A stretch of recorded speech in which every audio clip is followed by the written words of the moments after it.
Hey guys, welcome to HipHughes History. I'm so glad to be here with you right now.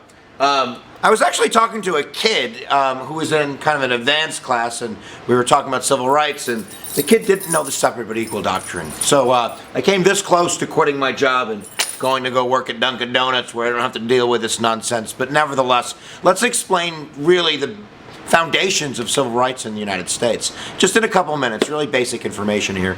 So, of course you know that slavery was abolished by the 13th Amendment, and most people are familiar with the basic concept of the 14th Amendment, equal protection under the law, a change in federalism, giving the federal government really the ability in the future to enforce equality in the states when they're not doing it for their citizens. So, basically, in 1866, there was a Civil Rights Act passed also that kind of gave teeth to the 14th Amendment, saying we really mean business here. And then the southern states were like, screw you! We're going to do it anyway. This is Jim Crow, of course, and this is accelerated after 1877, the Compromise of 1877, which withdrew the Union troops and really allowed the South to kind of fester by itself and do what it wanted to. So by 1896, and now we're getting to the Separate But Equal Doctrine, the Supreme Court hears the case Plessy versus Ferguson. And this court case is in Louisiana. Remember, the 14th Amendment deals with states. So we're dealing with the state of Louisiana, but we're creating a precedent for the whole country.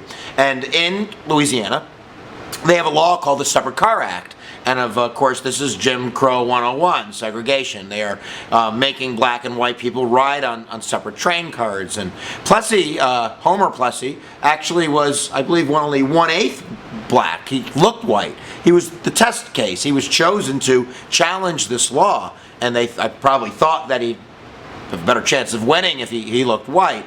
But nevertheless, he's arrested, and then this court case makes its way up to the Supreme Court. And what the Supreme Court says, which is just kind of unbelievably ridiculous, is that although the cars are separate, they still can be equal, separate but equal.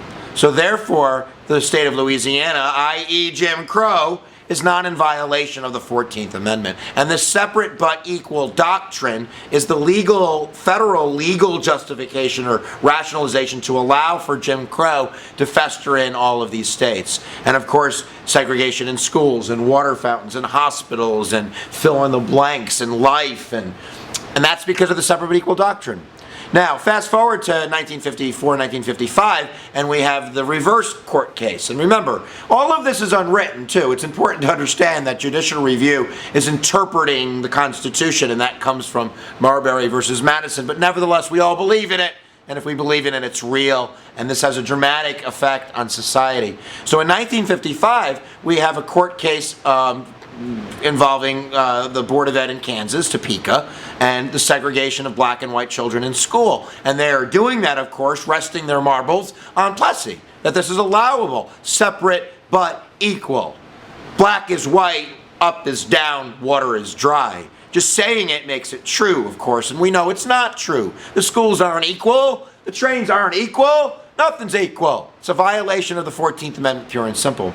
And when the Supreme Court hears Brown, they're going to reverse themselves. And there's other factors you can learn about the court case. They looked at psychological testing about the effects on the black child and the white child in terms of what happens when you segregate people and you say some are better than others because of the conditions that they are given in their opportunities. I'm talking too much. Separate is inherently unequal.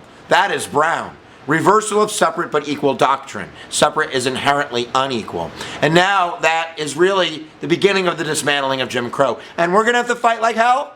There's going to be bus boycotts and sit-ins and freedom rides and new laws and all kinds of, desegregation orders. And Eisenhower's going to have to bring the military in to make sure that in Little Rock, Arkansas in 1957, that Brown versus Board is put forth into the schools, enforcing the law. But that's it, Separate But Equal Doctrine. If you don't know the Separate But Equal Doctrine and you are in a U.S. history course, if you don't know it, don't show up to the exam.